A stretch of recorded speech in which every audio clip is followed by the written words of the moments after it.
Well, Mr. Auwal Musa is still with us. He's the executive director of CISLAC. We're just wondering, I'm sure that you will not disagree with him on the benefits of electronic voting, will you? No. Actually, it's just to actually help to clarify some of the mix-up that my brother, the last speaker, was making. There's a difference between constitutional amendment and amendment of electoral, act.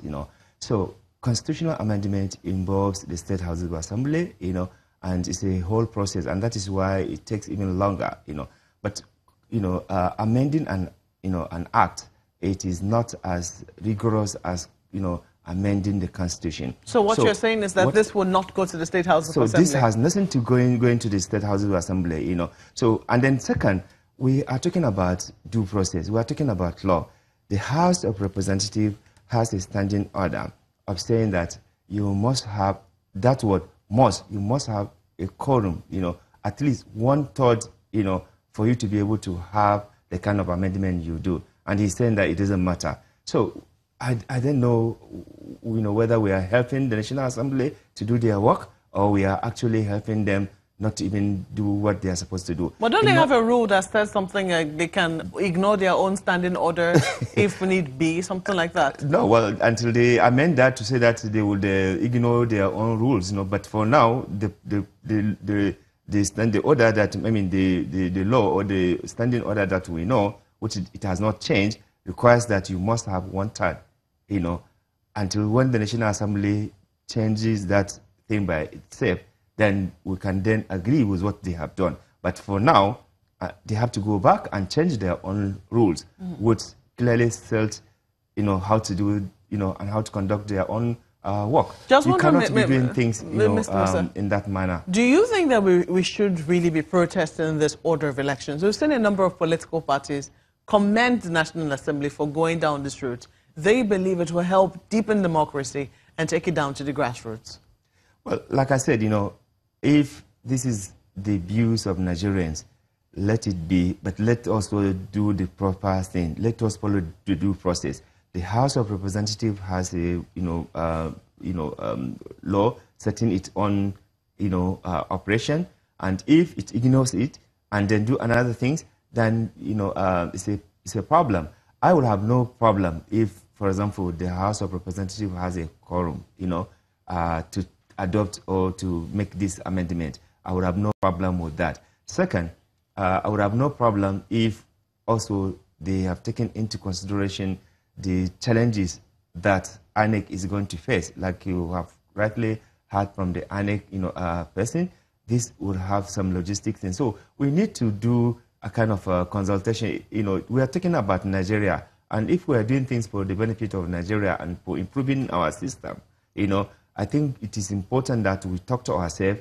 The legislature, the executive, they need to, discuss on some of these things and then be able to come up with a sound, a law that will help improve our electoral system, rather than just arrogating yourself that you have the power to tinker X, Y, Z.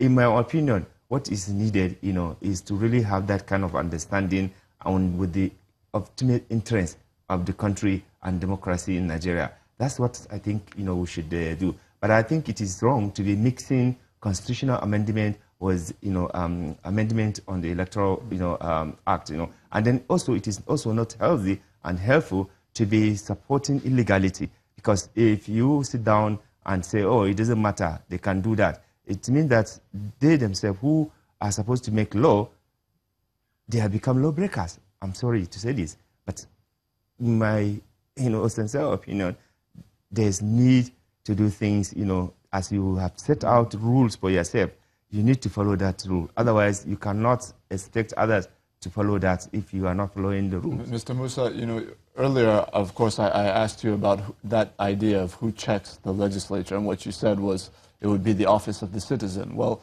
I want to ask you, when you look at the current reality in Nigeria today, if you look at the advanced democracies that kind of exported it to us, you have a fundamental level of education amongst the members of the society. Do you feel that we have the level of education at all levels of the society to be able to make informed choices on election day in this country? Well, I think there are a lot of Nigerians, I think part of the major challenge that we have is that many people who are informed, who are passionate, who are patriotic, who are committed to improving this country, they are in one way or the other not able to participate in the process, because some of them, they feel that, the process is not really transparent. It's not a process that will encourage, public participation. But I think if we want to improve, I want to change the way things are, we have no option as Nigerians than to participate in the process. Otherwise, if you get, angry, you stay away, you will end up with people who would come and do whatever they want to do, and you will only be lamenting and complaining. So my advice to Nigerians is that they must participate. They must, commit to themselves to improving things. Otherwise, we cannot be lamenting and complaining all the time. If you have Nigerians participating in the process at every level, whether local government, whether at the state level, whether at the national level, I believe that with the active participation of Nigerians and making informed suggestion, not selfish, self-centered suggestion or proposal, I think it will go a long way in improving our democracy. Democracy is a living thing. It's a learning. You continue to learn. You continue to improve if there's a will to do that. But if you don't want to, improve, you would see us going back. So I think, Nigerians must, the elite particularly, they must be able to participate in the process. Nigerians must be encouraged to participate in the process so that we can begin to demand accountability. You cannot run away from the system and then you will be shouting when things are done wrongly. You've been able to monitor elections in this country from 1999 to date. 2019 will be 20 years, 5 elections. Do you believe that 2019 can potentially be the election that really ushers in an inclusive democratic process for Nigerians to really take hold of and grab and claim as their own? Well, we are improving. I'm privileged to be one of the founding executive member of Transition Monitoring Group in 1998, and since then I've been part of this process. And I can tell you that a lot of Nigerians are expressing interest to see that they monitor the process.